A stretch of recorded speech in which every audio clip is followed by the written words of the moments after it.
প্রচুর ঝড় বৃষ্টি হচ্ছে ঢাকাতে, আর এই ঝড় বৃষ্টি উপেক্ষা করে আমার বের হতে হলো, কারণ আমার বিজনেসের কাজে আজকে বের হওয়াটা আমার জরুরি ছিল। এই জন্য ঝড় বৃষ্টি অপেক্ষা করে বোনকে নিয়ে বেরিয়ে পড়লাম। আচ্ছা, একটা জিনিস কি কেউ খেয়াল করেছেন? আমি কিন্তু বোরকা একটা পরেছি, হিজাব আর একটা পরেছি। আমার মতো এরকম কে কে আছেন এরকম কাজটা করেন? আমি কিন্তু প্রায় সময় এমনই করি। অবশ্য আমি সব সময় এরকম সাধারণ জীবনযাপন করতেই পছন্দ করি। যাই হোক, এদিকে কিন্তু বৃষ্টি পড়ছে অঝরে। আমি বাসা থেকে যখন বের হয়েছি একটু কম ছিল, এখন দেখছি বৃষ্টি বেড়ে যাচ্ছে। এই জন্য আর ভিডিওটা কন্টিনিউ করা হয়নি, তবে আমি যেখানে যাচ্ছি সেখানে যে আবার ভিডিওটা কন্টিনিউ করব ইনশাআল্লাহ। আজকে আমার ফ্রেন্ডও আসবে, ওর সাথেও আমার দেখা হবে অনেক আড্ডা। তবে দেখা সাক্ষাতের ভিডিওটা আর করতে পারিনি, কারণ ওই যে বৃষ্টি। বান্ধবীকে নিয়ে তো সব বিজনেসের কাজ শেষ করলাম, এখন বাসা চলে যাব। এমন সময় বান্ধবী বলল, না যাওয়া যাবে না, চলেন আমরা একটু কিছু খাওয়া দাওয়া করি।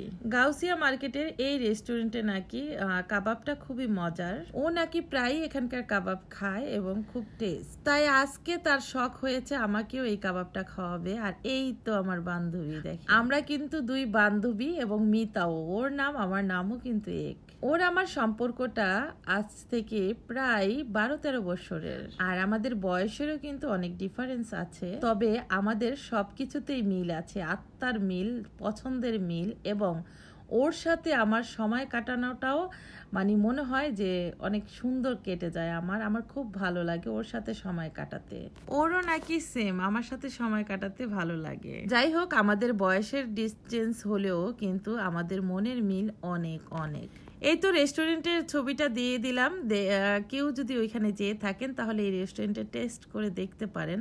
তবে হ্যাঁ, কাবাবটা খুব মজা ছিল। এইদিকে তো আমাদের খাবার চলে এসেছে, আর খাবার খেতে খেতে একটু ভিডিও করতে পেরেছিলাম, তবে শেষ বিদায়ের মুহূর্তে আর ভিডিওটা কন্টিনিউ করতে পারিনি, কারণ আমার ফোনে ছিল না চার্জ, মোবাইল বন্ধ হয়ে গিয়েছে। এদিকে খাবারের মেনুতে ছিল চিকেন চাপ, ছিল নান, আর সালাদ তো সাথে থাকবে, আর পেট ভরা ছিল, এই জন্য বেশি কিছু আর নেওয়া হয়নি। আর এইদিকে আমি কিভাবে খাই সেটাও আপনাদের আজকে দেখিয়ে দিব। যেহেতু আমি একজন নিকাবি, সেক্ষেত্রে সব জায়গায় খাওয়াটাও আমার পসিবল হয়ে ওঠে না, অনেক কষ্ট হলেও এভাবেই খেয়ে নেই। দেখেন আমি কিভাবে খাই, আমি কিন্তু সব রেস্টুরেন্টে বা যেখানে যাই এভাবেই খাবারটা শেষ করে নেই, আমার কোনো সমস্যা হয় না, আলহামদুলিল্লাহ, মাশাআল্লাহ।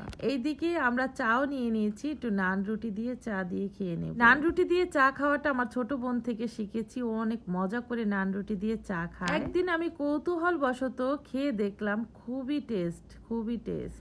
যারা যারা না খেয়েছেন এখন পর্যন্ত, তারা কিন্তু এভাবে নান রুটি দিয়ে চা খেয়ে দেখতে পারেন, সেই রিজিকের মালিক তো আল্লাহ, আলহামদুলিল্লাহ, আলহামদুলিল্লাহ। খুব মজা করে খাবারটা খেয়ে নিয়েছি এবং বাসার জন্য পার্সেল করে নিয়েছি। বাসায় যেহেতু আপু আছে, ছেলে মেয়ে আছে, সবার জন্যই কিছু খাবার পার্সেল করে নিয়েছি। এই ভিডিওটা করতে করতে আমার ফোনটা বন্ধ হয়ে গিয়েছিল, তো বাদ বাকি ভিডিওটা আর করা হয়নি। তো আজকের ভিডিওটা আপনাদের কাছে কেমন লাগলো জানাতে, ভালো লাগলে একটা লাইক, শেয়ার, কমেন্ট করে দিবেন। আজকের মতো এখানেই বিদায় নিচ্ছি।